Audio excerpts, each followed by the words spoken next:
Huyu ni jambazi sugu aliyeangukia kanisani. Gusa alama ya kulaiki na kusubscribe alafu tuendelee. Daudi alizaliwa katika bonde lenye umaskini mwingi. Baba yake alikuwa mlevi na mama yake alifariki Daudi akiwa na miaka 10 tu. Tangu utoto Daudi alikulia mitaani akiiba ili kuishi. Alijifunza kutumia bangi, pombe na hata kuongoza genge la vijana wakorofi. Alijulikana kama chui wa mabonde, mtu wa hofu, mwenye hasira na aliamini hakuna Mungu. Siku moja alipokuwa ametoroka polisi baada ya wizi mkubwa, alikimbia sana kutoka mikono ya kituo cha polisi. Ndugu mpendwa, tunapoendelea na simulizi fupi, naomba gusa alama ya kulaiki na kusubscribe, pia weka maoni. Basi tuendelee. Baada ya kukimbua kwa muda mrefu, alijificha ndani ya kanisa moja dogo lililokuwa wazi usiku. Hapo ndipo alisikia maombi ya mzee mmoja aliyekuwa akiomba peke yake: E Bwana, fikia hata wale walio kwenye giza kabisa, wabadilishe kwa jina la Yesu.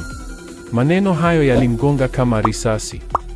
Alilia kimya kimya, akakumbuka maisha yake ya huzuni. Kwa mara ya kwanza Daudi alimuuliza Mungu, kama wewe upo kweli, bado unaweza kunipenda mimi? Siku iliyofuata alirudi pale pale kanisani mchana. Mchungaji alimkaribisha kwa upendo bila kumhukumu. Baada ya kuhubiri juu ya msamaha wa Yesu, Daudi alijisalimisha kwa machozi. Akaombewa, akakata tamaa ya uhalifu, akaanza maisha mapya. Leo Daudi sio chui wa mabonde tena. Anajulikana kama Mwalimu Daudi, mhubiri wa vijana mitaani. Anaongoza huduma ya kusaidia waliokuwa kwenye uhalifu na dawa za kulevya. Ushuhuda wake unaleta machozi na matumaini kwa wengi. Anaishi kwa kusema, nilipotea kabisa lakini Yesu alinipata. Daudi anamaliza kwa kusema, huruma ni kwa wote wanaoingia katika utumwa wa dhambi. Kwa sababu ya shida za ulimwengu huu, watu wengi wamelazimika kutenda dhambi kwa sababu ya matatizo walio nayo kushindwa kuondoka. Wakajihusisha katika njia isiyo njema ili kupata ahueni. Mimi Daudi leo nimetambua hitimisho la matatizo ya mwanadamu ni kumpokea Yesu. Vinginevyo ni kujiongezea matatizo kama kuzima moto kwa petroli. Ni mimi mwinjilisti wako Hatangimana. Usisahau kulaiki, kusubscribe na kucomment. Huyu ni jambazi sugu aliyeangukia kanisani. Gusa alama ya kulaiki na kusubscribe alafu tuendelee.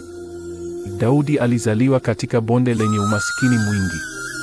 Baba yake alikuwa mlevi na mama yake alifariki Daudi akiwa na miaka 10 tu. Tangu utoto Daudi alikulia mitaani akiiba ili kuishi.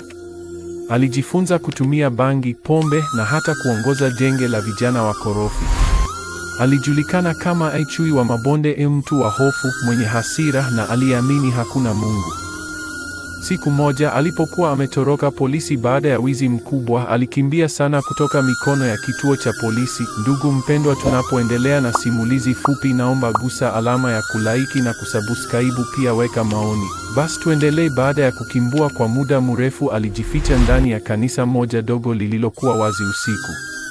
Hapo ndipo alisikia maombi ya mzee mmoja aliyekuwa akiomba peke yake: E Bwana, fikia hata wale walio kwenye giza kabisa, wabadilishe kwa jina la Yesu. Maneno hayo yalimgonga kama risasi.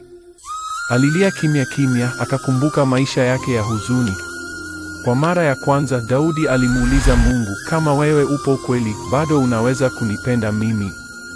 Siku iliyofuata alirudi pale pale kanisani mchana. Mchungaji alimkaribisha kwa upendo bila kumhukumu. Baada ya kuhubiri juu ya msamaha wa Yesu, Daudi alijisalimisha kwa machozi. Akaombewa, akakata tamaa ya uhalifu, akaanza maisha mapya. Leo Daudi sio chui wa mabonde tena. Anajulikana kama Mwalimu Daudi, mhubiri wa vijana mitaani.